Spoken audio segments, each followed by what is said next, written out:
आप देख रहे हैं देश news network, India number 1 network. जब भी उर्वरक का सीजन आता है तब जानबूझ के उर्वरक की एक तरह से आर्टिफिशियल किल्लत पैदा की जाती है। माननीय मनसुख भाई मांडविया जी ने साफ शब्दों में कहा कि कोई कमी नहीं है, लेकिन उठाव की व्यवस्था बिहार सरकार को करनी है। बिहार सरकार अच्छे से उठाव की व्यवस्था नहीं करती है, अच्छे से कार्य नहीं करती है और उसके बाद पूरे बिहार में किल्लत से जूझना पड़ता है। आखिर अगस्त से पहले किल्लत क्यों नहीं होती थी? पिछले बार भी सारे उर्वरकों ने, कंपनियों ने मिल करके एक जिसको कहते हैं माफियागिरी करना, उस माफियागिरी का उन्होंने काम किया था और उसके तहत ज़बरदस्ती मच्छरदानी बिकवाना, छाता बिकवाना, इस तरह के कार्य यूरिया के साथ किए थे। माननीय मनसुख भाई मांडविया जी के संज्ञान में आने के साथ यह भी केंद्र ने निर्णय किया कि अब हम एक ही तरह के उर्वरक सभी को देंगे। और इस बार भी मैं देख रहा हूँ कि बिहार सरकार अपने बिहार के होलसेलर्स पर उठाव पे ध्यान नहीं दे रही है और पूरे बिहार में कृत्रिम कमी पैदा की जा रही है। उसी प्रकार बिहार के विभिन्न जिलों में कहीं अरवा की ज़रूरत है, कहीं उसना चावल की ज़रूरत है। मैं माननीय मुख्यमंत्री जी से अनुरोध करता हूं कि जो पहले पॉलिसी बनाई उन्होंने केवल उसना होगा, वह पॉलिसी पर पुनः विचार करें। ज़्यादातर अरवा चावल की छोटी राइस मिल्स हैं। जिन जिलों में, जिन प्रखंडों में उसना चावल खाया जाता है वहाँ आप उसना चावल दें, और जहाँ अरवा चावल खाया जाता है वहाँ अरवा चावल दें। यह एक प्रकृति है और हर इलाके के लोग अलग अलग बटे हुए हैं। मेरे इलाके में कोई अरवा चावल नहीं खाता है, इस इलाके में कुछ उसना चावल नहीं खाता है, पटना नालंदा के इलाके में। तो इसमें एक बैलेंस बनाने की ज़रूरत है। पूरा कृषि मंत्रालय आज मैं देख रहा हूँ कि उर्वरक की कमी को दूर करने में अक्षम है और अपनी अक्षमता का दोषारोपण कर रहा है।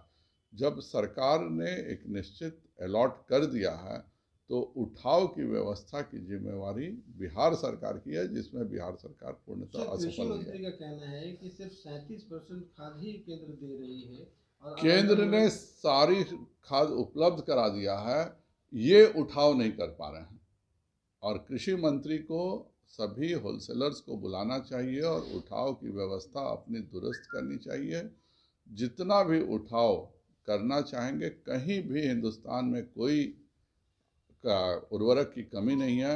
यह तो माननीय नरेंद्र भाई मोदी जी के आने के बाद हुआ कि हमारा सिंदरी और बरौनी कारखाना चलेगा, यह अब इतिहास के पन्नों में दर्ज हो गया था। पर आज हम यूरिया में आत्मनिर्भर हो चुके हैं। हमारा बरौनी कारखाना का प्रोडक्शन शुरू भी हो गया, सिंदरी का हो गया, गोरखपुर का हो गया। और मेरा उनसे अनुरोध रहेगा कि होल सेलर्स के जो कार्टेल बना करके ये जानबूझ के उठाव नहीं करके कृत्रिम ढंग से बिहार में उर्वरक की कमी की जा रही है, इसको तुरंत दूर किया जाए। जिसमें लड़की जो है उसे अपना धर्म बदल करके शादी होने के बाद प्रताड़ित किया जा रहा है। आज पता चल रहा है कि वो लड़का मुसलमान है और वो भाग गया है।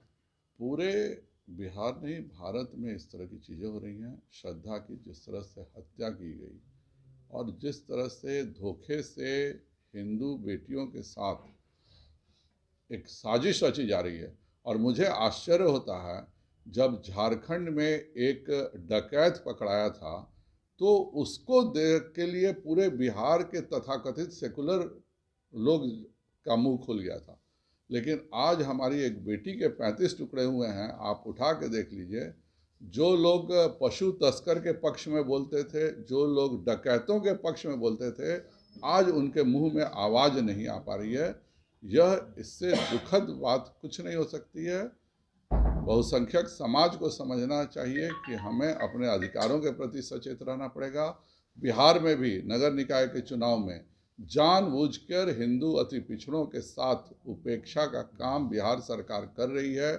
जो कुल्हैया मुसलमान हैं, शेखौरा मुसलमान हैं, जो भी फॉरवर्ड हैं, जो अगड़े माने जाते हैं मुसलमानों में, उनको अति पिछड़ा में शामिल किया गया है। सरफराज आलम जब खुद कुल्हैया के मंत्री हैं, तो जितने भी हिंदू अति पिछड़ों का हक मुस्लिम सवर्णों को दिया जा रहा है, वह उसको अति पिछड़ा आयोग को जरूर ठीक करना चाहिए। समय बता देगा। 8 तारीख तक का इंतज़ार कीजिए। यह बात निश्चित है कि भारतीय जनता पार्टी जीतेगी।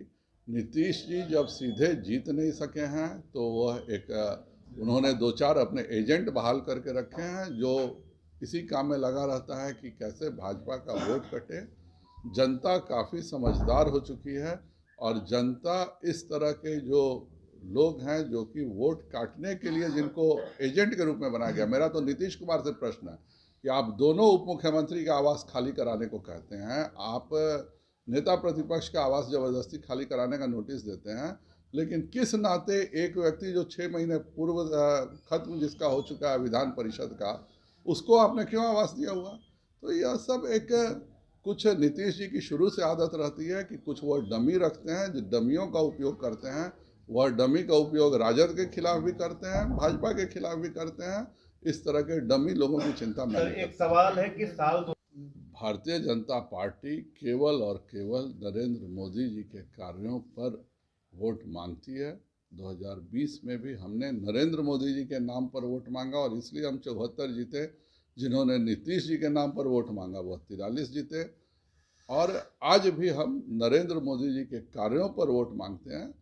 समीकरण बैठाना 6 बजे शाम को जो लोग महफिल सजाते हैं उनका काम है कि इसको काटो, इसको जोड़ो, इसको बांटो। भारतीय जनता पार्टी सभी का सबका साथ, सबका प्रयास, सबका विकास पर ही आधारित कार्य करती है। सर एक आखिरी सवाल, ये सर किनको नोटिस मिला है सर बंगला खाली करने की? दोनों उप मुख्यमंत्रियों को नोटिस मिला है, नेता प्रतिपक्ष को नोटिस मिला है। बंगला खाली नहीं करने पर उनसे जुर्माना वसूला जा रहा है।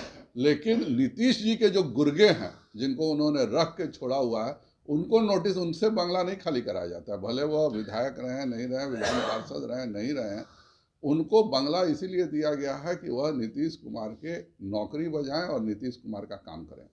ठीक है।